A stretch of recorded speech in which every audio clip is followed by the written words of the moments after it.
Hey everybody, it's another episode of Swift Talk, and on this episode we're going to talk about the PlayStation Portable.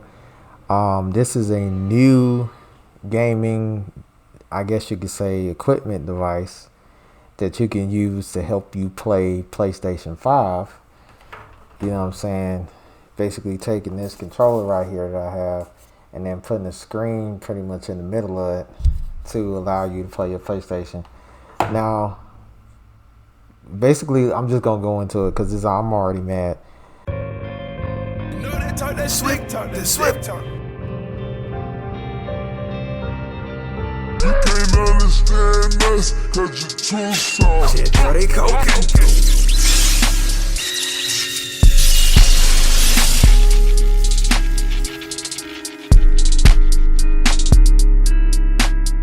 This is not a full-on PlayStation portable gaming system. It's basically a streaming PlayStation system. So it's basically taking, like I said, a screen and a controller, and then basically on your PlayStation it's going to send whatever game it is to this, and then you can play it just like you do on your phone or when you do the streaming gaming on there with the PlayStation app and everything. So remote play, that's what's called, remote play. So I'm gonna play this trailer real quick, and then I'm gonna let you figure out what you think about it. We should have time. Swift Talk's supposed to be 20 minutes or less. Back in the day. Hey, this is Bo Moore with IGN. I am here at PlayStation headquarters in San Mateo, California for a top secret demo. I cannot actually even tell you about it until we are in the room, so let's go check it out. Sony has a storied, if a bit neglected history with handheld gaming.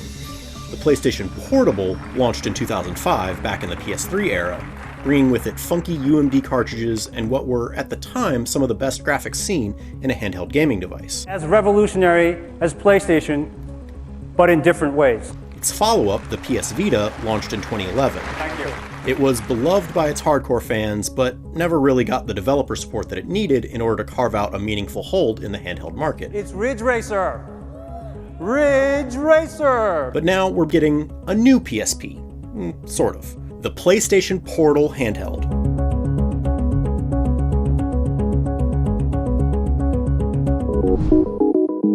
The Portal is a $200 handheld device that puts PS5 games in the palm of your hand, as long as you're on Wi-Fi. Previously known as Project Q, Portal uses the PS5's Remote Play feature to stream games from your console. Importantly, the Portal also offers all of the features and ergonomics of the PS5's excellent DualSense controller, including haptic feedback, adaptive triggers, and its touchpad. To be clear here, Portal isn't really doing anything inherently new. Remote Play has existed since the PS3 era, allowing you to stream games from your console to a handheld or smartphones, tablets, PCs, and Macs. That said, Remote Play has never really been an ideal experience. You're either compromising on visual quality, control setup, ergonomics, or some combination of the above. You can make it work, but it's not super convenient. So the goal of PlayStation Portal is to eliminate all of those pain points and make Remote Play as easy as just picking it up and playing. The Portal can do something that other Remote Play devices can't, which is wake up your PS5 just by turning it on, so it's ready to go. Its design essentially takes a standard DualSense controller, chops it in half, and then slaps those two controller grips to the side of an 8-inch 1080p LCD display. It's definitely a little weird when you're used to the more singular-looking designs of current handhelds like the Nintendo Switch and Valve Steam Deck, but it's also lighter than either of those while still giving you both a large screen and full-size controls. The DualSense grips feel exactly like a regular DualSense controller, and all of their best features are available here. Trying it out with Astro's Playroom, I could feel the haptic showcase just as well as when I experienced it on a DualSense, and the Portal's adaptive triggers simulate the pull of Aloy's bow in Horizon Forbidden West in exactly the same way. Even the DualSense's touchpad is available, though instead of the single center pad, there are two touch areas that pop up in the bottom left and right of the display where you touch it.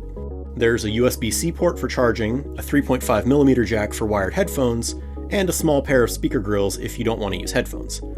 Connectivity-wise, it supports Wi-Fi and PlayStation Link, more on that in a minute. but it does not have Bluetooth. On the visual quality front, the PlayStation Portal delivers. The 8-inch 60Hz LCD display succeeds at translating PS5 quality visuals into a handheld format. Colors looked bright and vibrant, though Sony hasn't given me any brightness, color gamut, or HDR specs beyond that it's just an LCD panel. And the 1080p resolution offers a nice pixel density for the screen size. Now, does it look as good as playing on a 65-inch OLED TV? Of course not. But as far as handhelds go, the 8-inch screen feels expansive. The video, of course, is being streamed from your PS5 rather than run locally on the device. And the proverbial sword of Damocles hanging over all game streaming devices is always latency. That is, the slight delay between when you push a button and when the action on the screen responds.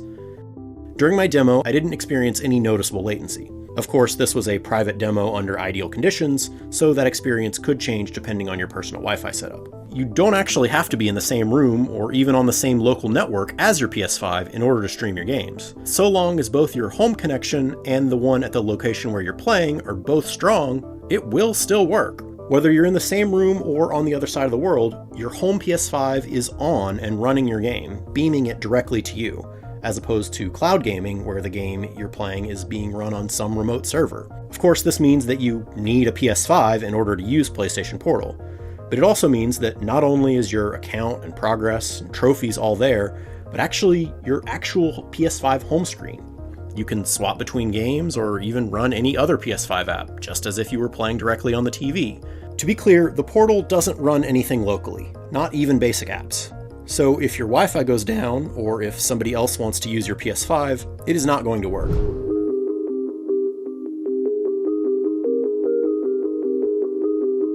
Remember, there is no Bluetooth available, so you won't be able to connect to wireless headphones that way, not even PlayStation's own Pulse 3D headset.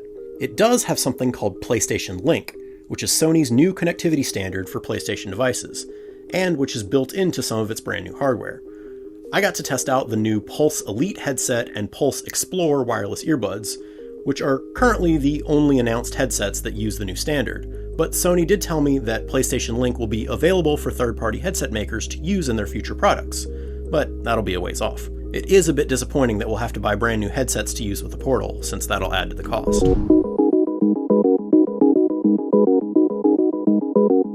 Battery life is another big question mark. The Portal's battery size hasn't yet been finalized, so Sony wasn't willing to make any estimations for how long you'll be able to play untethered. Without a power-hungry processor inside, you'd think that the Portal should have significantly more longevity than something like the Switch or the Steam Deck. On the other hand, the standard DualSense is known for its fleeting lifespan between charges, and that doesn't have a screen to power. We'll be sure to test that out once we have the finalized PlayStation Portal in for review later this year.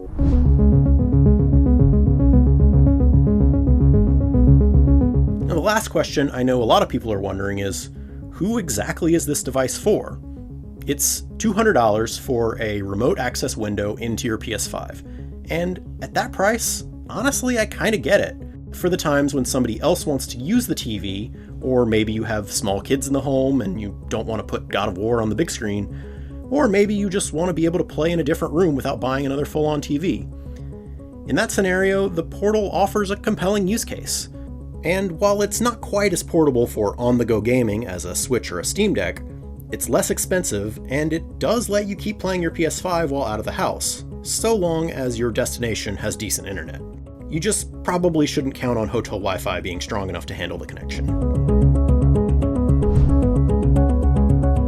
Let us know what you think about the PlayStation Portal.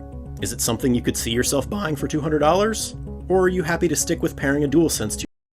Alright, so that is the PSP Portable. Like I said, it's not a true portable gaming console like the PSP Vita and everything else that came out back in the day for PSP. This is a streaming device. So is you gonna? If I'm a gamer, is it worth it? No, it is not worth it. The reason why is because you would need excellent Wi-Fi on the end that you're playing. And most people, when they're looking for a portable device like this, they're looking for something they can play anywhere, anytime on the go. That is why Nintendo Switch, Game Boys, and all of that stuff were popping for years. And then now we got a Steam Deck. Now, The Steam Deck is a little different. It's basically, I guess you could say, the PC version of a Nintendo Switch. So it has all the power and everything you need to both play it on the go, on your TV screen, all of that different stuff. And the price reflects that. I think the Steam Deck was like at least $600. Like, it's not as much as my PC is, which is like $1,200. You know, when you add all the extra fees and everything, because originally it's supposed to be $900. But like I said, you add in those extra fees and, you know, interest and all the other stuff, paying on stuff, it costs more. Now the PlayStation 5 that I just got, right? I just got mine. Ran me on sale for about $450 or $499 at first, but it was about $450 for the disc version.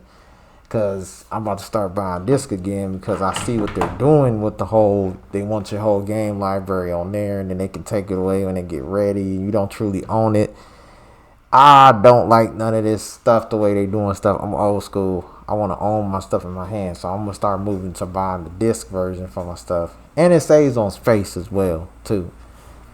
Now, like I said, I wouldn't get this because it's not a true portable. The price is also another issue. It's $299.